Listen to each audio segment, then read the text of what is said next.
പ്രധാന വാർത്ത വായിക്കുന്നത് മൻഹ. ചോദ്യപേപ്പർ ചോർച്ചാ വിവാദത്തിൽ 6 മണിക്കൂർ ചർച്ച നടത്താമെന്ന് സ്പീക്കർ. മത്സര പരീക്ഷകളുടെ ഘടന പരിഷ്കരിക്കാൻ കർമ്മസേന പ്രഖ്യാപിച്ച് പ്രധാനമന്ത്രി.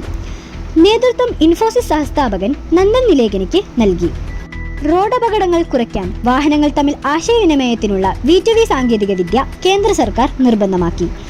ഡ്രൈവിംഗ് ടെസ്റ്റിന് സ്ലോട്ട് കിട്ടുന്നില്ല എന്ന വ്യാപക പരാതിയെ തുടർന്ന് എല്ലാ ജില്ലയിലും ആഴ്ചയിൽ 5 ദിവസവും ഡ്രൈവിംഗ് ടെസ്റ്റ് നടത്താൻ മോട്ടോർ വാഹന വകുപ്പ് തീരുമാനിച്ചു.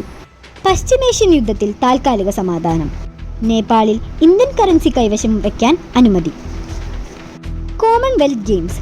വെയ്റ്റ് ലിഫ്റ്റിംഗിൽ ഇന്ത്യയുടെ മീരാബായ് ചാനുവിന് സ്വർണം, ഋഷികാന്ത് സിംഗിന് വെള്ളി. ക്രിക്കറ്റ്. സിംബാബ്വെക്കെതിരായ 2020 പരമ്പര ഇന്ത്യ തൂത്തുവാരി. റാങ്കിങ്ങിൽ ഇന്ത്യ 1-ാം സ്ഥാനത്ത് ഇടം നേടി. കാലാവസ്ഥ മുന്നറിയിപ്പ്. വടക്കൻ കേരളത്തിൽ അടുത്ത 2 ദിവസം ഇടിമിന്നലോട് കൂടിയുള്ള മഴയ്ക്ക് സാധ്യത. ഇന്നത്തെ വാർത്താ ബുള്ളറ്റിൻ അവസാനിക്കുന്നു. അടുത്ത വാർത്തയ്ക്കായി കാത്തിരിക്കുന്നു.